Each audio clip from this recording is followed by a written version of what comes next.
श्रीराम समर्थ श्रीराम भाग 21. एके दिवशी पहाटे तुकामाई बाहेर पडले आणि गावापासून 2-3 मैल दूर असलेल्या उसाच्या मळ्यात जाऊन बसले. काही वेळाने मळ्याचा शेतकरी तेथे आला आणि यांना पाहून त्याला आनंद झाला. त्याने 20-25 ऊस तोडले आणि तुकामाईंसमोर आणून ठेवले. महाराज बरोबर होतेच. त्यांना ते म्हणाले, बांध, याची मोळी बांध आणि घेऊन चल. महाराजांनी त्या सगळ्या ऊसांची मोळी बांधली आणि जेव्हा बांधली तेव्हा ती 3 माणसांना उचलणार नाही एवढी जड झाली. त्या शेतकऱ्याच्या मदतीने महाराजांनी ती मोळी आपल्या डोक्यावर घेतली आणि ते तुकामाईंच्या मागे मागे चालू लागले.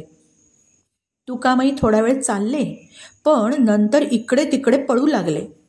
हे देखील त्यांच्या पाठोपाठ पळू लागले आणि ते जिकडे जातील तिकडे हेही गेले. असा प्रकार करीत ते 2 जण एकदाचे गावात आले.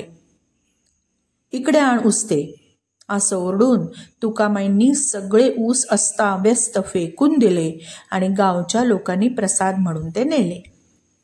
असंच एकदा नदीवर स्नानाला गेले असताना महाराजांना आज्ञा झाली की मार डोहात उडी.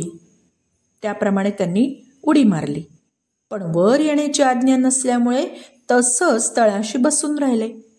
इकडे तुकामाईंनी आपणहून आरडाओरडा केला आणि गावचे सगळे लोक जमा केले.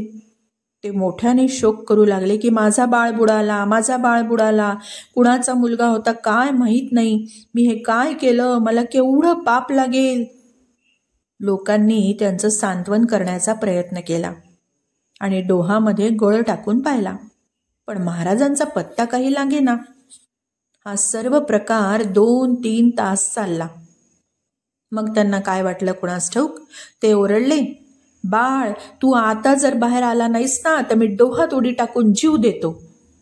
असं बोलल्याबरोबर पाण्यातून उसळी मारून महाराज वर आले आणि तुकामाईंनी त्यांना आपल्या पोटाशी धरलं. एक दिवस सकाळी 10 वाजण्याच्या सुमाराला तुकामाई नदीवर गेले. तिथे गावातली 3 लहान पोरं वाळूमध्ये खेळत होती. महाराजांना आज्ञा झाली की अरे, एक मोठा खड्डा खण. त्याप्रमाणे त्यांनी चांगला मोठा खड्डा तयार केला. तुकामाईंनी त्या 3 पोरांना स्वतः धरून आणलं आणि त्या खड्ड्यात टाकलं. वर पुष्कळ माती दडपली आणि महाराजांना म्हणाले, सिद्धासन घालून त्या मातीवर बस, कुणाशी बोलायचं नाही आणि काहीही झालं तरी आपलं आसन सोडायचं नाही. असं सांगून आपण लांब एका झाडाखाली जाऊन बसले. अर्ध्या तासांनी त्या पोरांचे आईबाप त्यांचा शोध करीत आले. महाराजांना तिथे बसलेलं पाहून त्यांच्यापाशी आपल्या मुलांची ते चौकशी करू लागले.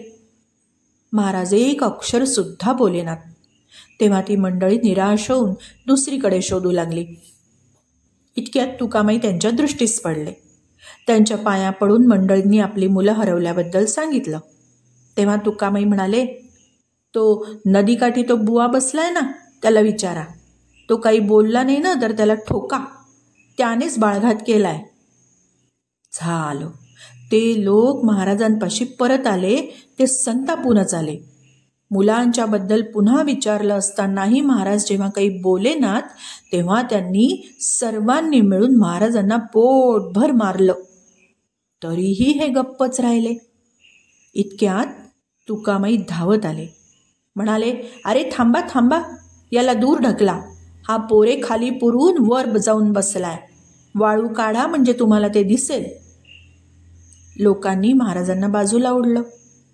तेथील वाळू उकरली तेव्हा ती 3ही मुले खड्ड्यामध्ये मृतवत आढळली. लगेच ते लोक महाराजांना पुन्हा मारायला सरसावले. तेव्हा तुकामाई एकदम ओरडले, अरे त्याला काय उगाच मारता?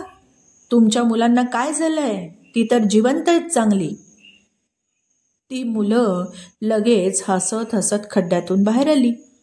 आईबापांना बिलगली. इकडे तुकामाईंनी महाराजांना आपल्या पोटाशी धरलं आणि त्यांच्यावर प्रेमाश्रूंची धार धरली. म्हणाले, बाळा, इतक्या लहान वयामध्ये माझ्यासाठी घरदार कुटुंब सर्व सोडून तू इथे आलायस आणि मी चांडाळ तुला मार देव होतो, पण परमात्मा ह्याचं गोड फळ तुला दिल्या वाचून राहणार नाही बरं. मार देणाऱ्या लोकांना सुद्धा नंतर फार वाईट वाटलं आणि सर्वजण महाराजांची क्षमा मागू लागले. श्रीराम समर्थ श्रीराम.